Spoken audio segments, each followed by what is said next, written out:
Hi, everyone. I'm Richard Dolan, and here's my wife, Tracy. Hi. Welcome to the latest episode of Intelligent Disclosure. I've really been enjoying doing this with you guys now for the last couple of months. Tonight, I've got a presentation planned on some thoughts on the secret space program, something that is definitely in a current theme of being discussed within the UFO community. Before we get to that, thank you. I don't know if you heard that. So before we get to that, I thought we might discuss just something that we were talking about earlier today. Do you want to jump in on this, or? Just that we've been talking to, what are you looking at? I'm checking your microphone. Okay. Yeah. We've been talking to some of our members privately about some of their experiences, and we just want to thank them for that. Yeah, look, what we've discovered, particularly since we've been very active on the YouTube this year and also very active on our own website, which is Richard Dolan Members, a lot of people, many more people have been writing to me and to us, often together or just to me, but frequently with very, very profound personal stories. And we're not here to share any of those with you this evening, but I just want to acknowledge those. You know, a few weeks ago, a couple of months ago, I think I did a live stream episode on fakers in the UFO field. There are a lot of fakers out there, and we should never support people who are out there just to gain notoriety. But there are also a lot of people, many people who've had genuine experiences that they don't know how to process. And whether these are experiences with a family who's had longstanding military intelligence community, black budget experience connected to UFOs, talked to several people this year alone who've had such experiences, or whether they've had encounters with people or beings that they cannot make sense out of these encounters that are very disturbing to them. And, the list goes on and on. So yeah, it's not just military families. It's no, it seems to be widespread anyways. It's honestly, it's shockingly widespread. I mean, for those people who are not involved in studying the fringe, the UFOs, those people who just spend their lives watching CNN or, reading normal, regular mainstream corporate newspapers, they have no idea. I think they have no idea just how widespread some of these very, very unsettling experiences are, and how many people go through their lives just trying to put their experiences in some far reach of their mind and to try to do their best to forget about it. So I just want those people to know, we want them to know you're not alone. And we want you to know that we appreciate you reaching out to us. Ultimately, what do I do with all these stories that I get? I've collected so many of them. I haven't really written a book about them specifically. I've often thought about incorporating them into a kind of a coherent narrative. That day may come when such a thing happens. But what I can say is it is definitely informing my perspective every time I get a new account from someone. And that definitely makes a difference for me. And I think it validates a lot of people who are staying, even if some people are telling a few stories, typically we're not telling all of the stories. Oh, no. So there's a lot of validation I can say that I feel myself. And that I think a lot of people would if you did undertake that as an example. And there was something else I was going to say. It'll come back to me. Well, I just, when it does, just jump in. I'm going to start my secret space talk in a moment, but there's a few of you out there who are probably waiting for us to get back to you. There's one in particular, and if you're listening, I just want you to know we have not forgotten about you, and we would like to be able to get together with you at some point in the near future if that works out. So. I remember what I wanted to say. Just sometimes the information that comes to us doesn't turn around to get used for anything, but it's creating this larger mosaic, filling it in slowly, especially, the way Richard approaches research. very cautiously, very carefully. It is filling in that mosaic and corroborating other people's stories. So it is very important. And so I just want to also say thank you for that purpose. Wonderful. So I want to actually, this theme, and we're not going to break this theme when I get into the secret space program, because this is another, it's a very, very important kind of current element of what's going on in behind the scenes of what we call the UFO phenomenon. And in particular, I mean, I've had a lot to say pro and con about people who've claimed to be involved in secret space programs. So I'm not here to really set the record straight and debunk this person or support that person. But what I will want to do is give you my take, my interpretation of why I strongly believe there is not only a secret space program, but one that's quite advanced and one that is intimately connected with the UFO phenomenon. So I'm going to make my case for that for you.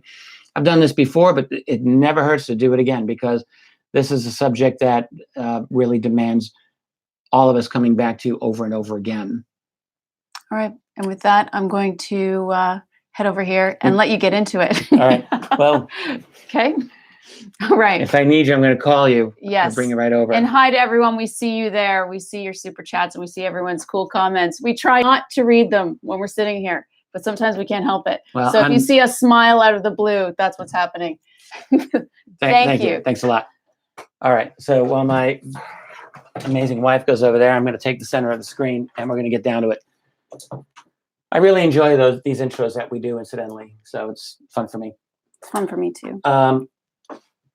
Okay, yeah. So anyway, the secret space program. This is something that I've been talking about for a really long time. In fact, going back over it, we're in 2018 now.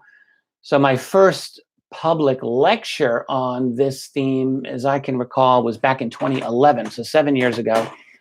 And it was quite a bit before, I would say, that the current kind of emphasis on this type of thing has been happening. It's not the first. I mean, we had people like Gary Mckinnon talking about his interaction with this way much earlier.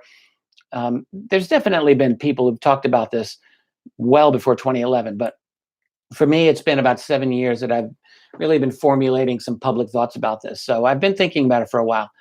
And I am absolutely convinced that it's a real thing.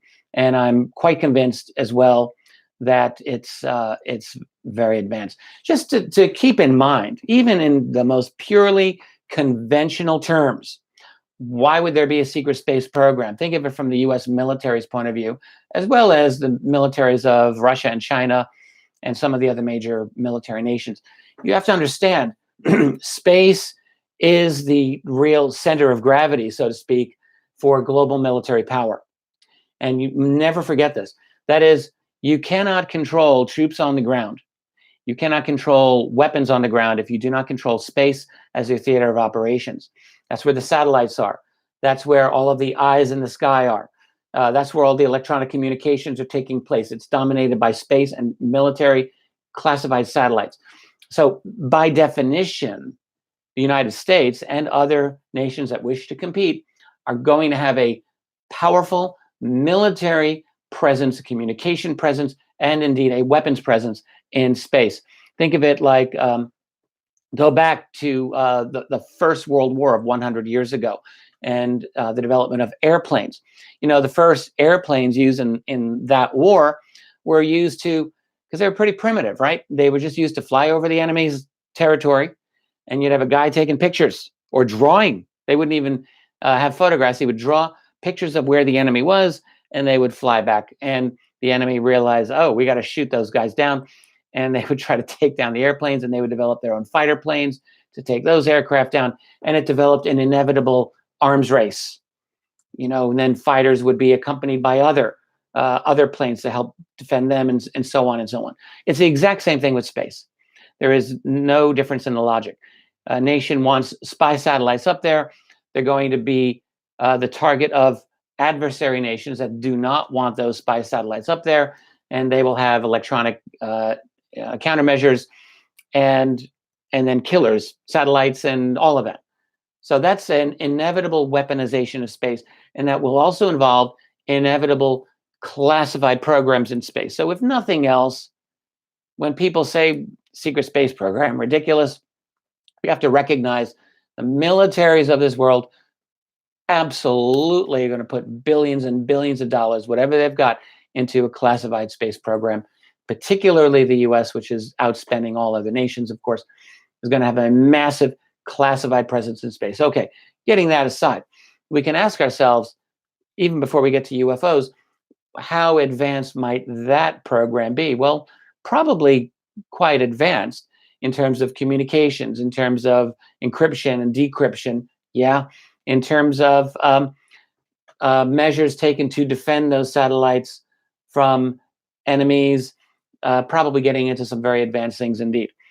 But now let's go beyond that and go beyond and enter the world of the UFO phenomenon and recognize that there is this phenomenon that has not been explained, that has definitely engaged the attention of military higher-ups for a very long time, and also recognizing that a lot of these objects are coming in from deep space. I'm going to get to that in just a moment. So that's just to kind of warm us up and start us off. There are a number of whistleblowers that I have found very credible over the years who have talked about their interaction with oddities on the moon, oddities in Earth orbit, oddities even on Mars. I've mentioned this a few times. Many years ago, I was exploring this whole idea of Mars and thinking, is there anything strange about Mars or not? I was a newbie, 20 years ago in this, and didn't really know what I thought about the allegations of Mars anomalies. And I remembered I had the opportunity to correspond with a man who I thought was very well connected into a lot of this in the world of science and classified dealings. And I just put out a very disparaging remark about the Mars anomalies that were being claimed. And he said back very quickly, he said, look, you shouldn't disparage those things. There are a lot of us in the scientific and classified world who are looking very carefully at Mars anomalies. And that got my attention. That was in, 2002, 2003 at the latest. So ever since then, I've been sensitive to the possibility that there are genuine anomalies that people in the know have been paying attention to. So with that, I want to talk about Karl Wolfe first. Karl Wolfe is pretty well known to people who have been involved in the disclosure subject. He was interviewed years ago for the Stephen Greer Disclosure Project. His testimony is a matter of public record, and he's done quite a few interviews since that time. I don't know how active he is these days. I know he's out there, and as far as I understand, he still talks about it. And the thing about Karl Wolfe's testimony is that it has been incredibly consistent. He's one of these people, he's never, to my knowledge, gone into extrapolation or talking about things that he doesn't know. He's been very, very careful. So his basic story is that back in 1965, a long time ago, he had a top secret crypto clearance at Tactical Air Command at Langley Air Force Base in Virginia, and was assigned to an NSA facility to do equipment repair. And back in those days, as he pointed out, no one even knew that the NSA existed. He thought it was NASA, not the NSA. That's how little he knew. And he's in the facility, not even knowing it's NSA. He's talking with another airman about how, because this is the early space program, before we landed on the moon, or before we had the Apollo 11 mission that went to the moon, the question was, how do we get all these images back from the moon? And he's talking with another airman about this, that we had a lunar orbiter, and how did this happen? So they have a discussion about this, and the other airman says, oh, by the way, we've discovered a base on the backside of the moon, 1965. And Karl Wolfe is getting a little nervous because he realizes he doesn't think he has clearance for this information. It's like, why is he getting this? And then the other airman pulls out a mosaic showing, how they would take these early digital photographs. They would line up this one and line up this one and line up this one. And he pulled out a mosaic showing the base, which had what, in Wolfe's opinion and what this other airman's opinion, were clearly artificial structures. Something like radar dishes and spherical buildings and the like, very large structures. And, his whole thing was, he said many, many times, he was afraid because he knew he didn't have clearance for this. And there you go. And incidentally, it's interesting to note that officially speaking, the first images from the far side of the moon, supposedly we got in 1967. So here's Wolfe saying this from 1965. I'm very much inclined to believe what he says on this matter. That's my opinion. You can go find him yourself and make your own determination. There's other statements from people who've been associated with NASA. One is quite famous. His name is Buzz Aldrin. I think we've all heard of him. Aldrin, he's one of these interesting guys, isn't he? My take on him is he's clearly someone who the insiders have felt the need to keep an eye on, because every now and then things come out of Buzz Aldrin's mouth that they must be thinking, we've got to do some damage control, because he has spoken many times repeatedly about objects following the Apollo craft on its way to the moon. He talked a few years ago about the tall structure on Mars's moon Phobos, and so on and so on. And the way he talks about them, you can really get the idea that he's keyed in on things that are not officially sanctioned, but that are true nonetheless. And then his whole Antarctica tweet, and on and on. So one of the things that Buzz Aldrin definitely talked about on their Apollo 11 mission, he said, I saw this illumination that was moving with respect to the stars. We were smart enough to not say, Houston, there's a light out there that's following us. And, of course, there have been a number of these NASA astronauts that have talked about seeing things that are not there, not just NASA, but Russian cosmonauts as well. Then there's a statement of Dr. Ken Johnston. Tracy and I met Ken again. Actually, we met him once before, just recently at the UFO conference, Contact in the Desert, just this year in 2018. Ken's a great guy. And he was a manager for many years of the data and photo control department at NASA. And he's another one. He's very deeply involved in NASA for years, and spoke about the Apollo 11 mission, and just said, while Neil and Buzz were on the lunar surface, Neil Armstrong switched to the medical channel and spoke directly to the chief medical officer, saying, they're here, they're parked on the side of the crater, and they're watching us. This is actually very much in line with a statement that I got directly from researcher Timothy Good, who's in the UK, of course. And Timothy wrote about in his great book, Above Top Secret, about a connection that he had. And he told me quite explicitly about this connection, who was at a function and overheard a conversation between Neil Armstrong and another individual who was a doctor of some sort. The doctor asks Neil Armstrong the question that everyone would have wanted to ask Neil Armstrong: what really happened on the moon? You have to wonder how many times these Apollo astronauts have heard this question asked of them.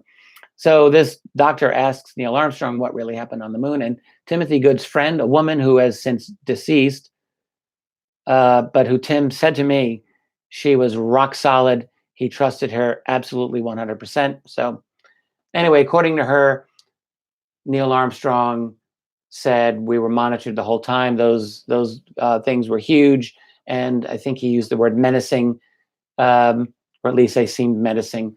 They allowed the Apollo mission to go about their business, and then they packed up and left quickly, obviously. So you get a couple of these stories. Then there's a statement of Maurice Chatelain. Some people, like James Oberg of NASA, love to try to debunk Maurice Chatelain. I think that's a cheap shot. I think Chatelain was absolutely the real deal. He was an employee of NASA. He had 6 patents to his name. And is another one who said that Neil Armstrong and Buzz Aldrin reported multiple UFOs, I think 2 UFOs on the rim of a crater on the moon, and stated that all Apollo and Gemini flights were followed, all of them, both at a distance and sometimes very closely, by space vehicles of an extraterrestrial origin. This is Chatelain saying it. And that the astronauts would inform mission control inevitably, and they were always ordered to be absolutely silent about it. Then you've got the testimony of Donna Hare. This is a very interesting person. There's a radio interview that she did golly, about 20 years ago with Elaine Douglas, who's also deceased. I knew Elaine Douglas of MUFON. Anyway, Donna Hare has made a number of these statements very upfront. So her situation, she was a technical illustrator with secret clearance while working for a NASA contractor known as Philco Ford during the early 1970s. This is while the Apollo program was still going. And she stated a number of things, actually. So one thing that she said was during this time, she was shown a satellite photograph of a picture with a very definite UFO on it. And she had a colleague at that moment who explained to her that his job was to airbrush all of that type of evidence out of photographs before they were released to the public. She also learned, she had I think she said she had a boyfriend at the time who worked at the Johnson Space Center, and learned that there were astronauts who had seen extraterrestrial craft on the moon. So this is third hand, admittedly, but nonetheless. And her statement was, I believe there were 3 on the moon when they landed. So you have Shadowline saying 2, you have Donna Hare saying she heard 3. Who knows? Code word for UFOs or extraterrestrial craft was Santa Claus. Cute. And she went on to state that the guy that she had dated was in quarantine with the astronauts when they came back from the moon. She had talked to him about seeing this image of the UFO on the satellite photo and asked him if he had heard anything about that. And that's when he said to her, this is what Shadowline also said, every astronaut, every moon trip had been followed by craft, by UFOs, flying saucers, and that they had been told to keep quiet about this. They were threatened with jail and all of their retirement as well. So you can find that 1995 interview that she did with Elaine Douglas. You got to hunt around. I don't believe it's on YouTube, but it is on the web. And I think there may be a written transcript of it. Fascinating. That's Donna Hare. There's quite a bit more here, and I wonder how much is worth going into. There was a book from the late 70s by a fellow named George Leonard, who was also a NASA scientist. Another of these, they all were coming out. He had a book called Somebody Else is on the Moon from, I think, 1979. He put some images in there. They're definitely low res, not the most interesting images in my opinion, but he argued NASA knew all about extraterrestrial activity on the moon, tried to hide that. So again, very much in line with these other people. But that book inspired the saga of a very interesting man I wrote about in volume 2 of UFOs in the National Security State, a guy named Vito Saccheri. Vito Saccheri was an engineer, and he went with another engineer named Lester Howes in the late 70s. I imagine shortly after Leonard's book had been published. And they were the first civilians to be able to get into Houston's NASA headquarters to see the moon photos that were housed at that location. And NASA had to check with CIA headquarters at Langley, Virginia. And maybe to Saccheri's surprise, they got approval for it. They were given very strict rules. You were 3 days, 8 hours, no writing, no recording devices of any kind, and you could not be left alone with any photos. So according to Vito Saccheri, what he saw was obvious machinery on the surface, showing bolted sections, a UFO rising from the surface, photographed distinctly above a crater. And then he writes the unmistakable figure of a rectangular structure placed squarely on the biggest crater pictured. He called it a perfect 3-dimensional view. He also saw transcripts on his last day of the 3 days, and including of the moon landings. And one of the things he read is he's got Houston, we've got a bogey at 2 o'clock. Roger that, Apollo, switching to Alpha. Alpha and Bravo were designated special switching stations that allowed for secure encrypted communication. So you get a bogey at 2 o'clock. They're like, okay, switch over to this encrypted station. Another mission transcript read, Mission Control, we've got Santa Claus coming over the hill. Roger, Apollo, hold your fix, switching Bravo. Do you copy? Roger, Houston, Bravo. Link, again, switching to these encrypted channels. So I'm mentioning these.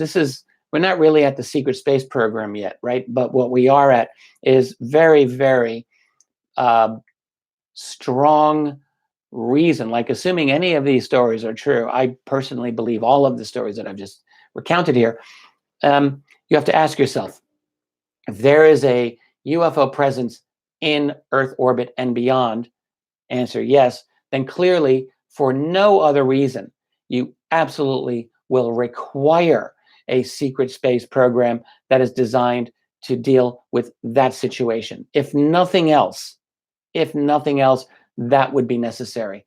Incidentally, I knew Apollo 14 astronaut Edgar Mitchell. He has since passed away, of course.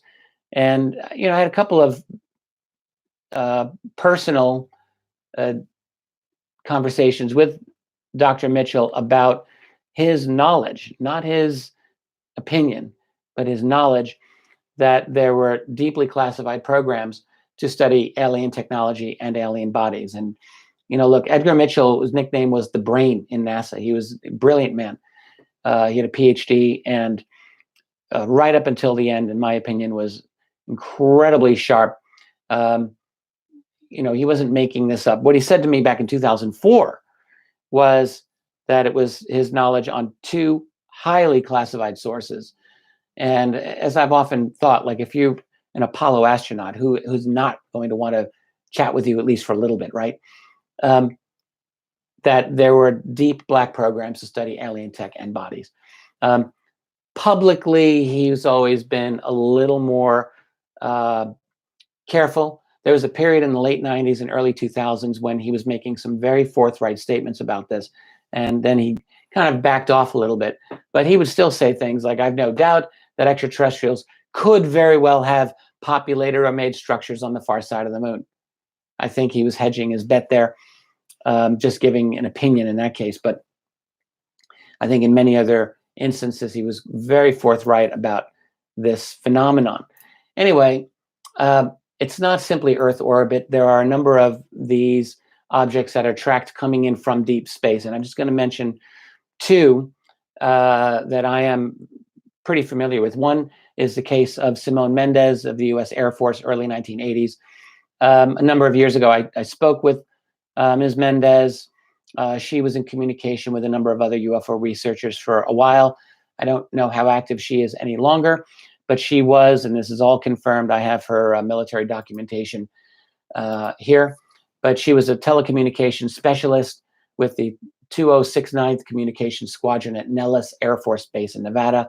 Again, I'm talking early 1980s. She had a top secret clearance. And in October of 1981, as she has stated, a colleague gave her something that she had no business getting. This was a top secret message stating that NORAD, North American Air Defense, had detected had detected deep space objects, I don't know how many, entering Earth's atmosphere. I'm going to repeat that. NORAD had detected deep space objects entering Earth's atmosphere. These were not meteorites or anything like that. As a result of her getting this information, which again, she was not authorized, it really made her life hell for a very, very long time, for years. She underwent extensive interrogation, I would say almost hostile interrogation and investigation by the Air Force and the FBI. Her records are, I think they're public record. I have copies of them here that she provided me with, and that's her story. Then you've got another story from the 1980s as well, from a colleague and friend of mine named Ron Regehr. Ron Regehr worked during the 1980s for a military contractor known as Aerojet, and they were involved in manufacturing a satellite called the Defense Satellite Program, DSP. And these are geosynchronous satellites. They're designed to detect launches of missiles and the like. In Ron's opinion, as he wrote actually on one occasion, these were actually very, very good at detecting UFOs. He wrote a little booklet called How to Build a $100 Million UFO Detector. And he was talking about the DSP. In any case, Ron accidentally but legally on one occasion received access to all of the fast walkers or space-based UFOs that the DSP had tracked during the 1970s, 80s, and early 90s. And I say legally. What he did, nothing what he did was illegal. But he got the database of their fast walkers, and a number of these fast walkers were space-based objects. And on one particular one of May 5th, 1984, an object came in from deep space and came to within a ridiculously close distance of one of the satellites before it moved off. So you've got that. And then, there's a number of these other encounters that are available on YouTube, space UFOs, that I wouldn't say all of them are necessarily anomalous objects. Maybe some are reflections off of the glass or something else that is explainable. But I think a number of them are very difficult to explain. One, and in fact, you can write this down, Google it, whatever, is the STS-51A from November 1984. And it just shows an object coming in and coming closer to the screen and becoming larger as it becomes closer before it goes off screen. It's very, very interesting. Don't think that it's just a spherical object that seemed to move with a purpose. Another, and there are many of these, recorded by the late Jeff Challenger. I knew Jeff as well. He had physical disabilities that prevented him from leaving the house, and he was a NASA fanatic. Spent all of his spare time, as far as I could tell, recording NASA live video feeds, and then going through those looking for anomalies. And Jeff wasn't someone who just believed in everything. He was in a very critical approach to this. Anyway, there was one that he recorded, the STS Mission 114 from August 2005. And it's not, not ancient times. And it shows very clearly an object doing a U-turn in space, in Earth orbit. I've always been taken by this. I've never been able to figure out how that can be anything conventional. And it's a very clear U-turn. It takes a couple of minutes, and you see the background of the stars there. They don't change. This object moves across the screen, does a U-turn, and there it goes. Is it absolute proof of alien technology? I don't know, but it's not something that I'm able to explain. So these things, some of them may be ours, some of them may be not ours, but either way, this type of evidence that I'm showing you indicates that either a secret space program, that if they're ours, or if they're not ours, the necessity for a secret space program, clearly.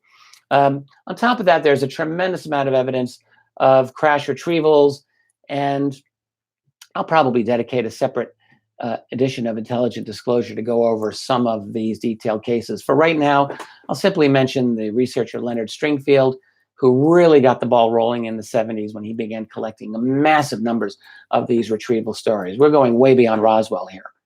All right, Stringfield himself was former Air Force, fought in World War II, stand-up guy, everyone who knew him, and a good guy from what I've heard. I never got to meet him. But was able to collect a number of very, very detailed encounters of stories of people who guarded alien bodies, or wives of deceased individuals who told their wives stories about having seen alien technology or alien bodies in a variety of situations, or crash retrievals. Quite a few of these. So that's Stringfield. You've got the famous, at least for UFO researchers, story of Dr. Robert Sarbacher and Dr. Eric Walker. And I'll just mention these guys very quickly. Back in 1950, all right, 1950, there was a Canadian government scientist named Wilbert Smith, very interested in these flying saucers that people were hearing about. Wilbert Smith was a very brilliant man, in fact. He goes down to Washington. He's at the Canadian embassy and makes contact with an unnamed U.S. highly classified scientist. Turns out that this guy is Robert Sarbacher. I'll mention more on him in a moment. But Wilbert Smith meets with Sarbacher. As a result of that meeting, writes a classified memo to his government, the Canadian government, stating these flying saucers are real. Their classification is 2 points higher than the hydrogen bomb, and much, much more, that this was a serious subject. For years, no one knew who Smith was talking about, who his contact was. Long after he died, a Canadian researcher named Arthur Bray went through Smith's papers and found the name, and it was Robert Sarbacher. Sarbacher at the time was still alive. A number of UFO researchers, including Stanton Friedman, spoke with Sarbacher, and also a couple of other researchers, and William Steinman was the main one I was thinking of, had detailed conversations with Sarbacher, who confirmed that he had met with Wilbert Smith, and moreover, incredibly, wrote a 2-page single-space memo to Steinman confirming that there was a detailed interest in the UFO phenomenon.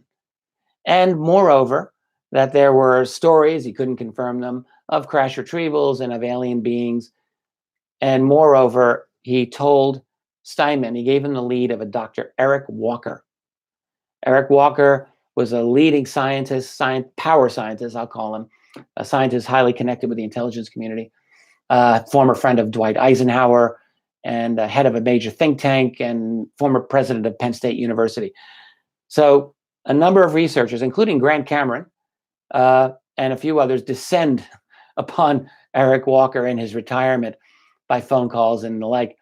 And at least for the first couple of months, Eric Walker sung like a canary, as they say. He had a lot to say about this phenomenon and confirmed that this was a real thing, and said to researchers, look, you have nothing to offer here. You should just get out of this and go about your business.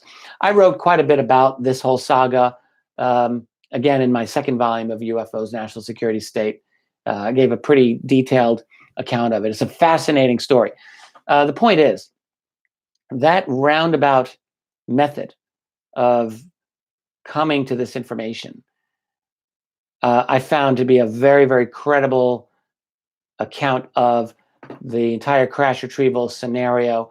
And again, we have to ask ourselves, if there's crash retrievals, we've got to assume, right, that scientists are not going to be sitting on their hands for 50 plus years looking at these things. They're clearly going to be trying to understand these things, to replicate these things. This brings me to the aerospace journalist James Goodall. He was a writer for many years for Jane's Defense, which is a major defense publication, Aviation Weekly and Space Technology, Interavia. These are all major aviation publications. He wasn't really a UFO researcher, particularly, but during the course of the 1980s, before the world knew about Bob Lazar, Goodall had a number of direct interviews with people who worked out of Groom Lake, Nevada, Area 51, about multiple black budget programs flying out of Groom Lake beyond the B-2 stealth bomber, including a silent flying triangle, including using all sorts of unconventional technologies. One of his contacts, who had 12 years at Groom, said, absolutely positively UFOs exist. And Goodall, of course, says, well, can you expand on that for me? The guy says, nope, not going to expand. But another contact said, famously, this within the UFO field is a famous quote, in my opinion, that we have things in the Nevada desert that would make George Lucas envious. And then another source from the mid-'80s, we're talking 1985-ish, we have things out there that are literally out of this world, better than Star Trek or anything you can see in the movies. Goodall says, can you expand on this? And the guy says, nope, not going to expand on this. Now, these aren't proof, I will grant you that, but you have to ask yourself, in all seriousness, when you get enough of these stories coming out, are we not obligated to think maybe there's something going on here from all of these different directions? I think the answer is yes, we have to. And that includes the ARV story, that is the Alien Reproduction Vehicle. The source for this one is the aviation writer Mark Mckinnon. Mark is out there. He's done some public lectures. Mark, in the late 80s, was very good friends with a fellow named Brad Sorensen, an aviation executive. In November of '88, this is the month of the election between George Bush Sr. and Michael Dukakis, that Bush won.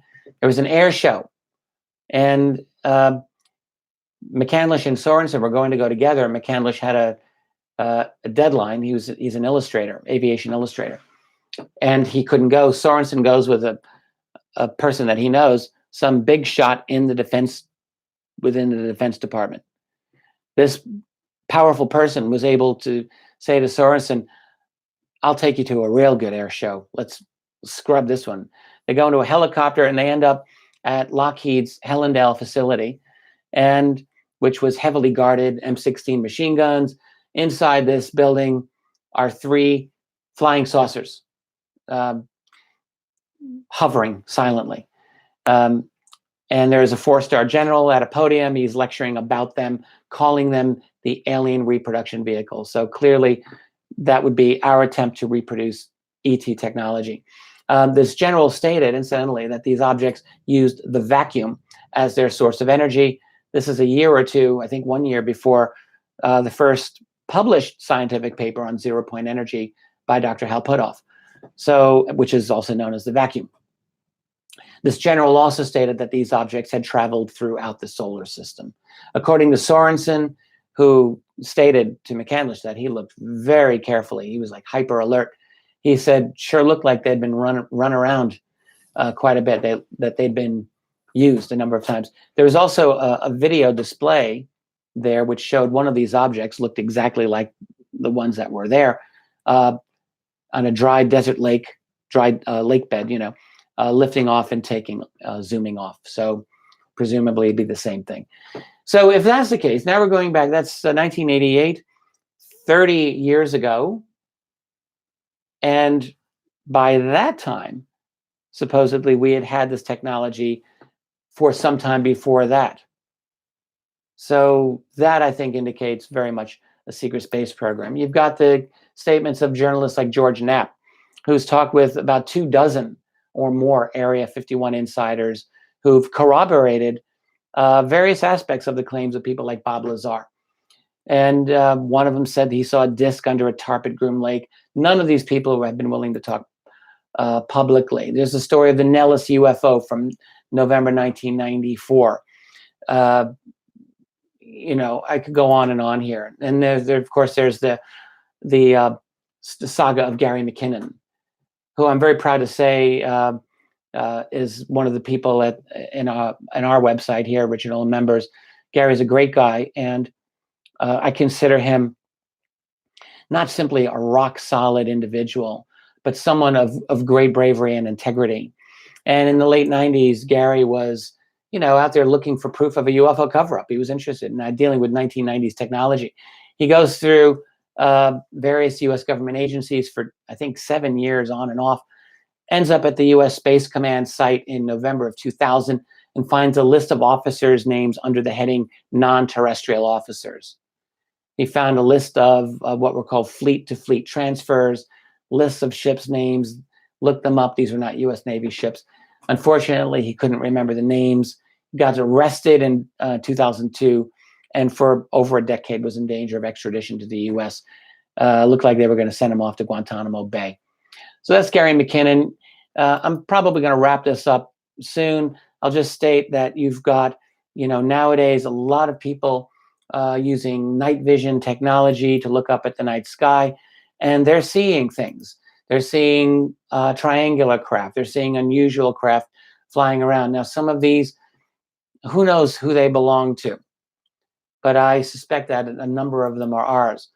And, whatever the case is, there is a classified or secret infrastructure right above our heads, to say nothing of below our feet. I'll deal with that in another installment of this. But the point that I want to make here for our purposes is there is more than enough evidence, conservatively speaking,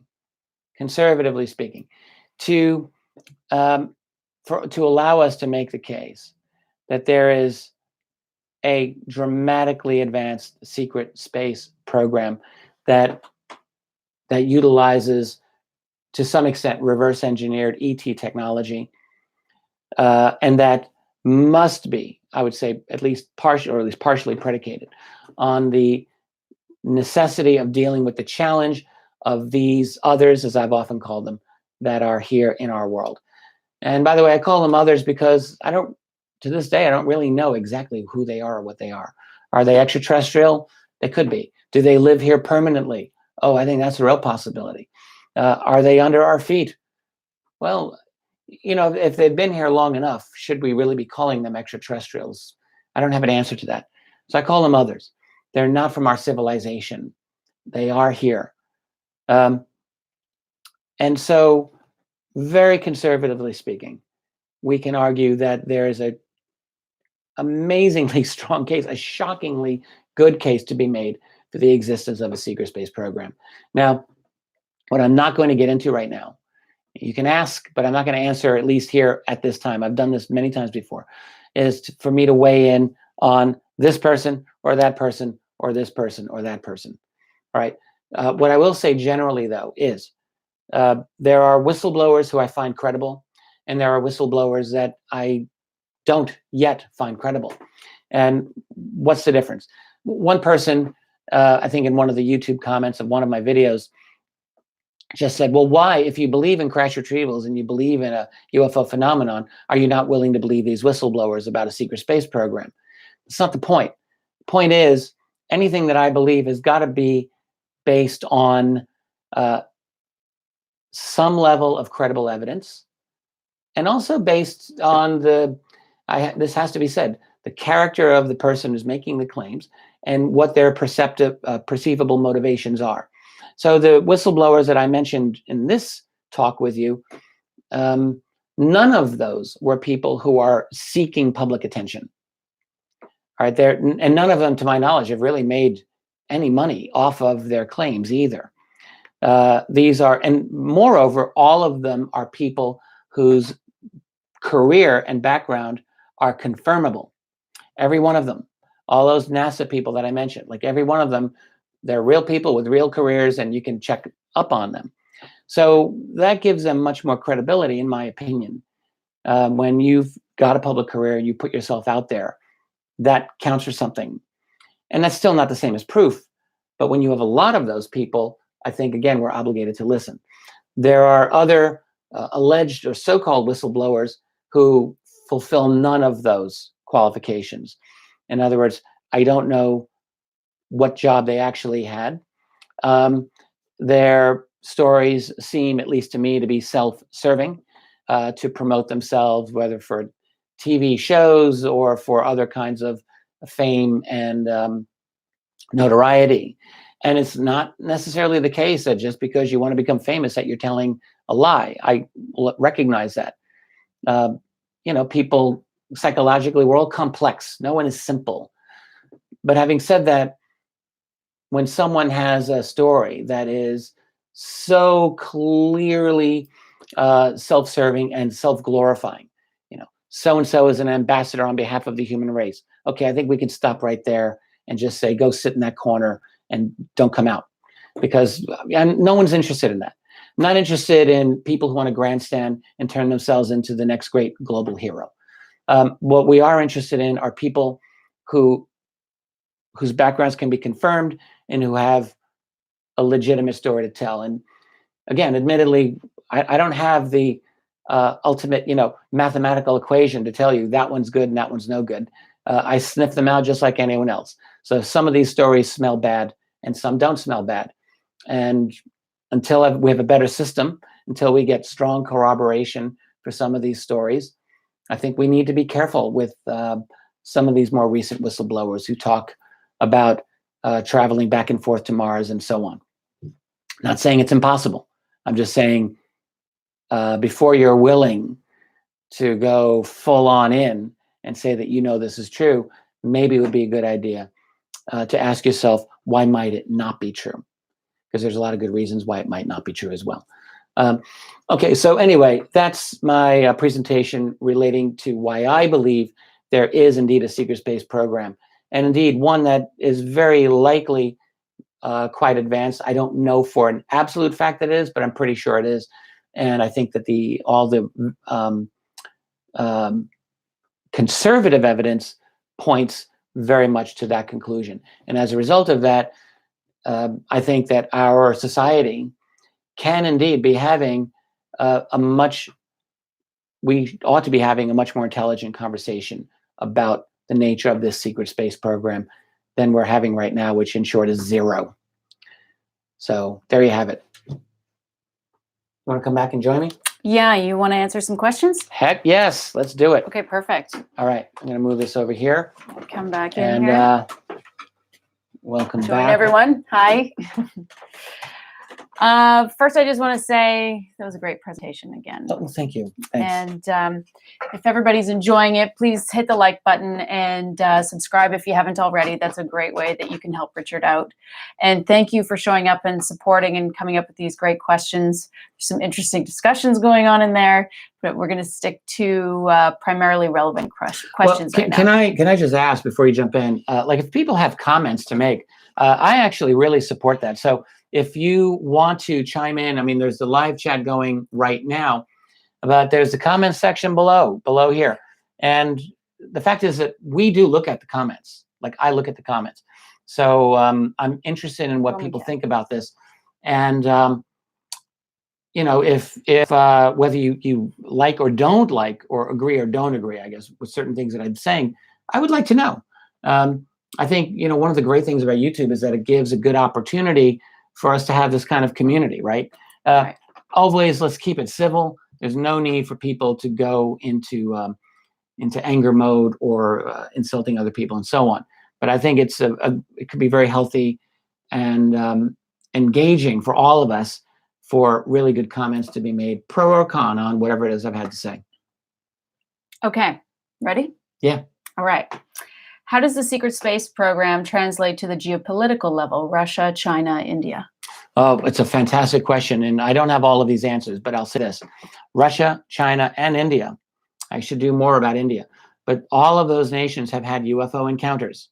Russia has the largest known history of UFO encounters, every bit as detailed as that of the United States, but so too clearly has China, from what we're being able to gather, and India too. I know less about the Indian situation, but they do.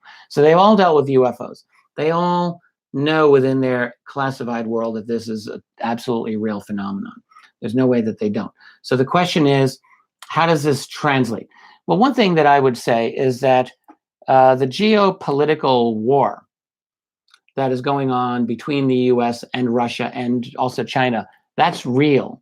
That's not shenanigans. That's not facade. The United States is head of a major global alliance, and they are absolutely trying to break Russia and Chinese independence from that system. Right? It's a global system.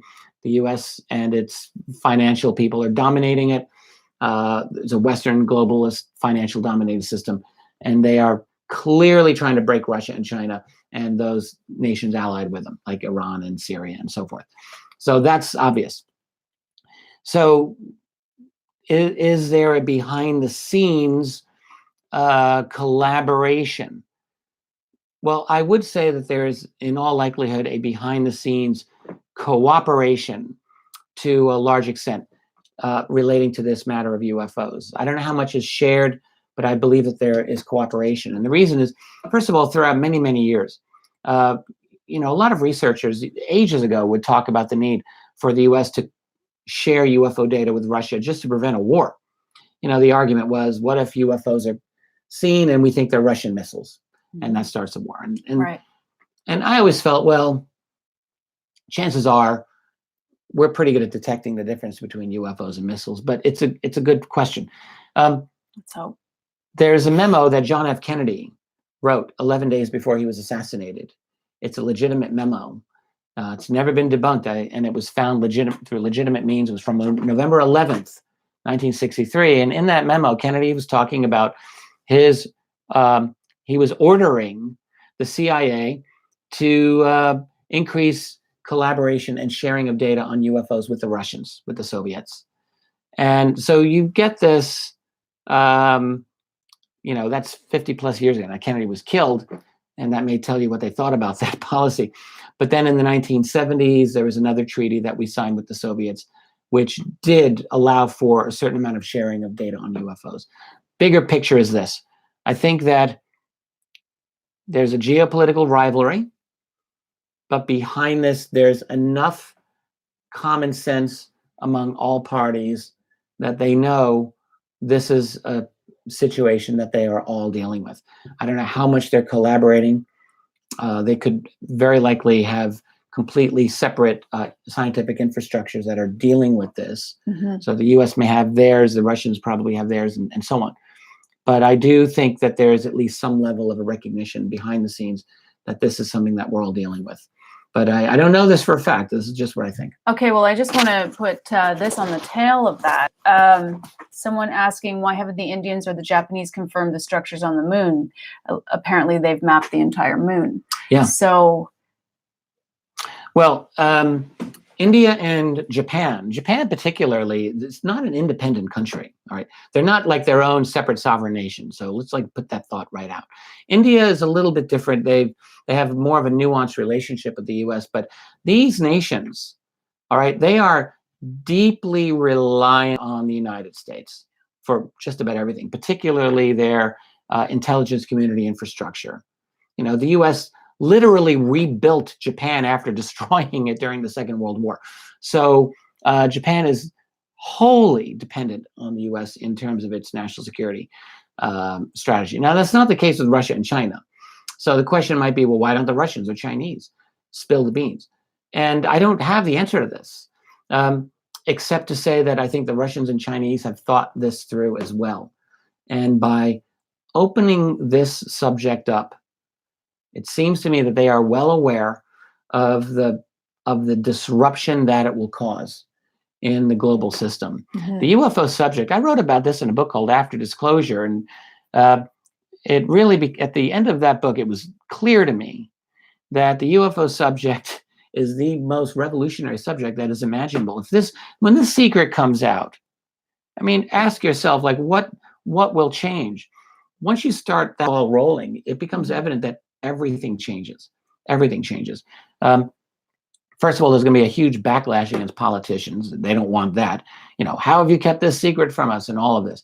There's going to be an enormous shift in global consciousness as well, from thinking of like yourself from your own nation to that of being a human being in the face of these other people. And that's not always good for national governments that want, you know, you to depend on them. And on top of that, you've got the disruption of the global energy system, the global financial system. All of that's going to change with a disclosure. It's a very, very big, great bucket of the unknown that gets dumped all over everyone. And there's nothing that people who are at the top of the hierarchy fear more than chaos and the unknown. I think that they're just interested in keeping things as they are. Now, one thing that I've wondered is, you know, in this geopolitical war that the U.S. has been waging on the Russians for the longest time. This goes beyond Trump. This is back to Obama and forever, really. Is if the Russians are put into a corner where they have no other option but to reveal some kind of damaging secret, you have to assume, I've assumed for ages, that Putin knows pretty much everything there is to know about 9/11 or the extraterrestrial phenomenon. And would he, as a disruptor to the global system, to basically protect his own nation's interests, put something like that out there? And I would never rule it out, but, you know, Putin and the Chinese leadership as well, I think they're fundamentally cautious, not revolutionary people. So I don't think that they're inclined to rock the boat more than they feel they need to. So for all those reasons, we're in a situation now where the geopolitics seem to gravitate towards secrecy. You've got the U.S. dominating its empire, and the Russians and Chinese, for their own reasons, going along with that secrecy. But will it remain that way forever? And I think the answer is no. You know, everything's in a state of flux, including this subject. Okay, great answer. There's so many questions here. I can't even tell you, but I just want to stay in this little zone for a moment. Mm-hmm. So, do you think that the Space Force is happening to bring the secret space program to mainstream knowledge? Oh, yeah. So earlier this year, President Trump announced the creation of a Space Force. And this hasn't gone through yet. This is going to take a little while. And there's a lot of pushback from the military services. But this would be a force that is on par with the Army, the Air Force, and the Navy, and the Marines. And well, the Marines are part of the Navy, but nonetheless, it would be an independent branch of the U.S. military. Certainly going to happen. And, you know, yes, I think short answer is yes.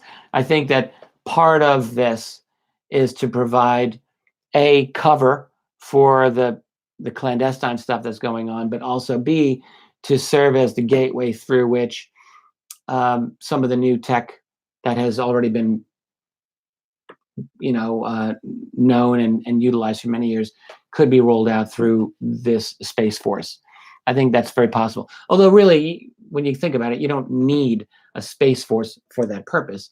You know, the U.S. Navy and the U.S. Air Force and even the Army have their own space divisions within them. And in theory, they could continue to segue out radical technology through their services. But Space Force does provide a kind of a nice umbrella, it seems to me, for this. Overall, I would just state that if, any president of the United States would probably see the creation of the Space Force as something logical at this time. And from what I understand, President Obama nearly was going to do it as well. I think he seemed to have favored that, but I think conditions just weren't right for it to happen. So it's happening now under President Trump. But I think it could serve as an umbrella and a cover for a number of other activities, for sure. And who do you think is in control of the secret space program? Do you think that borders are maintained? Or do you think that there is a group where borders don't exist, like the Russia versus US? Yeah, to what level is there communication, collaboration? Right. I don't know. So my first answer is I don't know. And I've never encountered someone who really struck me as like making me confident that they really knew either. So having said that, so all I would do is really speculate here. I mean, I think it's entirely feasible that there would be collaboration beyond our atmosphere, up in space. My guess, though, is that we keep our stuff kind of separate from the Russians. What I think who's in charge, though, I think is big money. I think it's always been big money. Who's in charge of the United States government, really?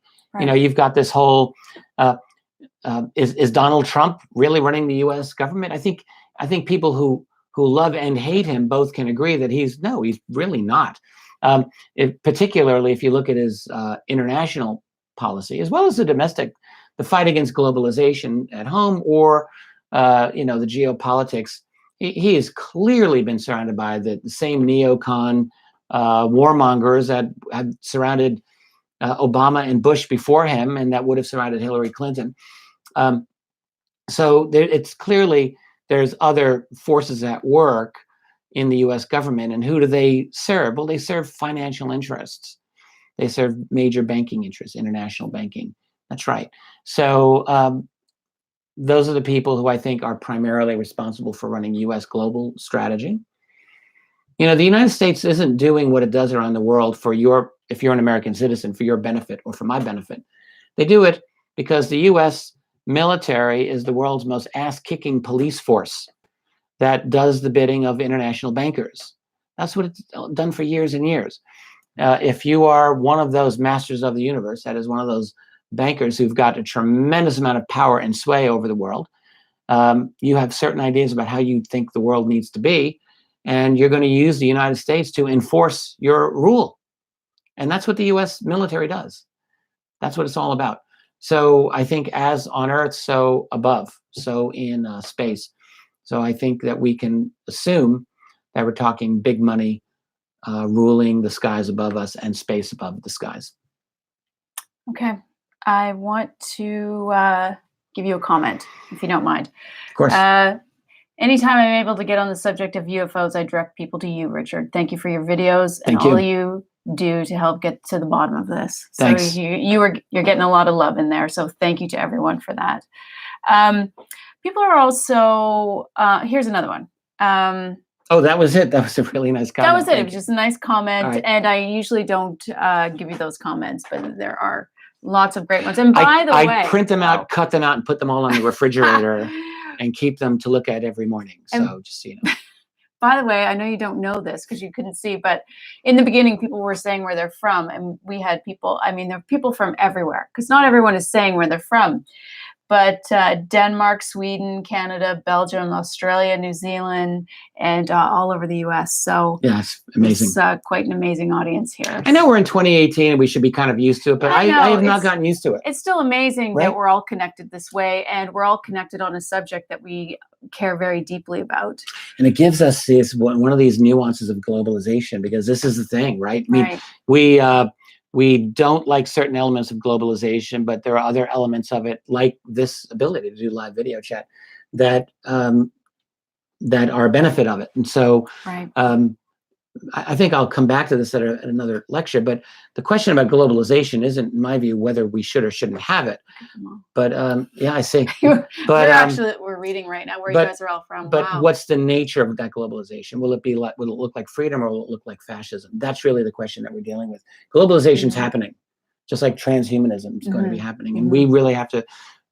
We've got to figure out a way to make these processes work as much for ordinary people as possible. Otherwise, we're in a bad way. That's another topic for another time. Yeah. Okay, I'm going to bring it back to the secret space program, since that's what it was about. And I think these are fair. Oh gosh, it just switched. Okay, I remember. Yes. I was hanging on to a question that was way a long time ago, so I didn't see the current chat. Someone was asking, so why no photos? Why can't people use, or bad photos? Why can't people use telescopes if there's a known presence? I wanted to give your exact question. Sorry. If there's a known presence, why can't people see these structures on the moon? Well, I mean, there are alleged images of the moon. There are alleged images of anomalies in space or Earth orbit, I should say. This is one of the disadvantages of doing a live chat like this. I mean, we get to do this, but it's hard for me. I haven't figured out a way to show images and video that would be compelling. I will say this. I think that there has been video shot that is compelling of space-based anomalies. So I think that is true. And I described a couple of them this evening, but there's actually quite a few. In terms of photographs, there are some space-based anomalous photographs as well, or I should say photographs of anomalous things in orbit that are interesting. But in terms of structures on the moon, there are a couple of alleged ones that are out there. And the fact is, and anyone, you can search these out and you can find them in 30 seconds or less. Some of them look pretty interesting to me, and I just don't want to comment yay or nay on them. I don't feel confident enough in my own skills as a photo analyst to be able to say. I think it's a fair question, though, and what I probably ought to be obligated to do is go through these alleged photographs and at least do my own best due diligence on them. So, tell you what, at some point before this year is out, anyway, I'm going to try to set aside some time, maybe talk with a few people who I think are good analysts, and come to some conclusions about some of these anomalous photographs, at least alleged ones. So it's a fair question, and all I can do is my best to follow up on that. So thanks for asking. Okay. It is 10 minutes after, so we're 70 minutes in. I don't know how much longer we want to go. I'm always the one who wants to wrap this up, if you notice. Tracy just wants to keep going. I'm always testing him out to see where he is with this. Do you want to keep going? Right. Because there are a lot of great questions. And thank you for everyone showing where you're from. That's amazing. There's just people from everywhere. Here's something that I would recommend. For those of you who want to provide comments below, if you are interested in submitting your votes for like best anomalous moon image, best anomalous Mars image, I would be totally interested in seeing links to those sites that you think are good candidates, and it could be a kind of an interesting discussion. I would love to see what you have to say about that. I think that's a great idea, because sometimes people come to chat and they are well researched and they do have great absolutely. information, and you should put it in the comments. That would be perfect. Yeah, do that. Because that's a little easier to get back to than working our way through the chat after the fact. So I didn't know about this. I don't know if Richard knows about this either. Wonder what Rich thinks of Knapp's recent tweet stating a cabal of religious fundamentalists inside the national security apparatus believes UFOs and paranormal are satanic. Oh, I don't know anything George about Knapp said that? Well, yeah, I think that was actually even mentioned, if I'm not mistaken, in the Hunt for the Skinwalker documentary. Of course, there's Nick Redfern wrote about this a number of years ago, the so-called Collins elite. These were, I don't know if they're still active. They were Christian analysts within the military intelligence complex who formed a conclusion that these UFOs were real and that they were essentially demonic type entities. In fact, this is a very, I would actually say, widespread opinion among biblically based Christians who follow the UFO subject. And there's actually quite a few of them. This particular, this would not surprise me in the least. And I have heard this, actually. I think I've heard this from George. But, you know, the real question that we have to ask ourselves is, what is the foundation for their knowledge on this? You have analysts within the military, and they're all just like the outside world. They've got different opinions. They come from different perspectives. Mm-hmm. And so it wouldn't surprise me in the least that there would be analysts who would interpret the UFO phenomenon as a kind of paranormal or dark demonic type of entity. The question is, are they right? And I don't know. I mean, I've talked with some of my Christian colleagues who study the UFO phenomenon, and you know, I don't really agree with them on some of their conclusions, which is that I personally don't see that it's really the appropriate way to study the UFO phenomenon by approaching it through the biblical context. I just think that's the wrong way to go through this. They don't agree with me, so fine. But it doesn't mean that there's not validity to interpreting this, at least in some ways, in a spiritual manner. And you know, I don't think that their way is any less legit than a lot of other ways. So I just don't think it's productive, from my point of view, to base your UFO analysis on verses from the Bible. I just think it's a bad idea. And there's people out there who don't agree with me, and you want to give me guff for that, by all means, just keep it civil, as I would always do. And that's just my opinion. Yeah, I just thought I'd bring that up.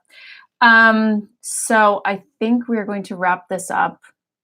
I think it's been good. We do have one announcement to make. We have added something new to the schedule this November. Oh, yes. November 9th through 11th, we will be at AlienCon in Baltimore. So, Ancient Aliens, AlienCon. Ancient Aliens TV show on History Channel has done 2 of these already, I think out on the West Coast. Now they're doing one in Baltimore. And they've, due to their own crazy ideas, have decided that I should be there. Actually, I'm very excited about being there. And these are major events. And what I do know is that they put together an incredibly professional event. You know, there are a lot of good UFO conferences that are out there, but every single thing that I've heard about AlienCon is like through the roof in terms of professionalism. Mm-hmm. And just efficiency of how they do it. So that'll be nice. And it should be a major event. We'll get some links to that somehow up there, I imagine. Lori and Michael are putting some links up. Yeah, it's a great idea. And so, yeah, I mean, look, if you're able to get out there from November 9th to the 11th, go and visit us. We'll have a table. Yeah, I think one of the good things about AlienCon that we heard from Linda Moulton Howe, who was there last year, was that the younger generations are really represented, and they're very interested in the subject. They're very open. It's mostly the older generations that are really having a problem with it. But so she was very pleased and happy to see this. And so we think that will be an interesting side of it. Absolutely. Here's the thing. Like, there's a lot of people who love to nitpick ancient aliens to death. It's easy to do. I mean, it's a TV show. It's a TV show on a cable network, the History Channel. What do you think?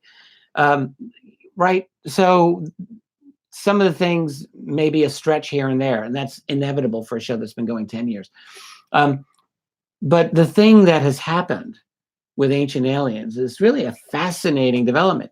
It's been around for such a long time, and with their production values, which are undeniably excellent, you've had an entire generation now that has grown up with this show. It's true. All right. And so for these people, they're young people.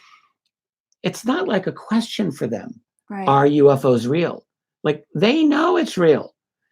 And, like it or not. So that show has had a powerful cultural impact that all the, the nitpickers and debunkers, they're not recognizing this. They're missing this significance. And, you take any source out there that's got so much to say on any subject, and to expect them never to err even the smallest bit is ridiculous. So yes, you can nitpick it to death, but the fact is they have done a tremendous service, and I'm going to really stand by this, in engaging the public on the subject of UFOs. And, I've been interviewed by them quite a few times, so that's my disclaimer here. But I'll say this, every time that I've ever been on Ancient Aliens, they've never tried to lead me any one way or another. Every single time I've gone on camera, I have always been able to say exactly what I think. And, like anytime I'll do a TV interview, I'm always interested in knowing, like, what is the producer trying to go for, and I'll try to help them, obviously, within the best of my ability, if I can, and if it's authentic. But I will never, and sometimes have refused to give scripted answers. Like, there have been times when producers wanted me to do that. I'm like, no, get out of my face. I will say what I want to say the way I want to say it. And as we would all expect of you. Thank you. But it's shocking to know that there are productions where they want to script those answers. This is true. And I'm not going to get into which ones that is, but it's happened. And it's not even that their motivations were bad, actually. Right. I think that they just thought, this is where we want to go. But like, you can't do that. Like, you cannot do that. You have guests on. You've got to let them speak openly and honestly. But Ancient Aliens, back to them, they've always been very good about that, in my opinion. And they've had very good quality producers, in my view, as well. I think there are very few ways that are actual indicators of how big this community is. I mean, we'll see it, with this, we'll see it with conferences, but the fact that Ancient Aliens has been around for so many seasons is one of the biggest indicators that there is this big audience out there. Good point. Yeah, very good point. So that's one thing that I'd like to see about it. And, what they did, this is a really fascinating thing. Like, they proved, like, they've got a huge market. Why? Well, they've got an interesting subject, of course, but they treat it in a way, they make it beautiful visually. Like, they really do. They do a great job. You got Giorgio with his crazy hair. He knows he's got a good thing with the hair. But they know how to present the topic to people today. And yes, it would be nice to see, an ultra scientific treatment at all times. And, it is what it is. But I think overall they've had a very positive effect on the culture over the last decade. I think so too. I know I've said this before, but it keeps the discussion open, which is super important. Bottom line to me. So November 9th to November 11th, Alien Con, Baltimore. We've got this listed, by the way, don't we, on our site? Or are we going to? No, we're going to, because this is new as of this is new. Today. Oh, okay. We've been talking about it, but so anyway, you can go to Dolan members. We've got a calendar there, an events tab.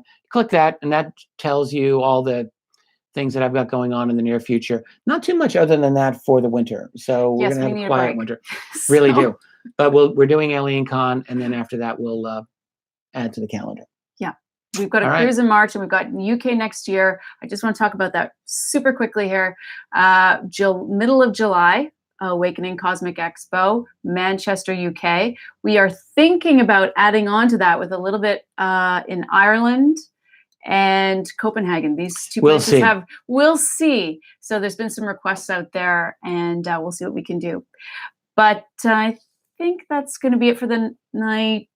Sorry, everyone. Got to wrap it up. Just want to thank you all so much, as usual, for being here, for being in the chat, for being so supportive, for subscribing, for liking the video. Thank you so much for supporting Richard the way you do. Thank you for the super chats. Can't thank you enough. You. And I am unbelievably lucky to have you here with me to do this every week. Honestly, I get to live with her. That's like the greatest thing. I get to live with him. It's like the greatest mind meld ever. I'm sure you all agree with me. So we'll be driving, and I'll.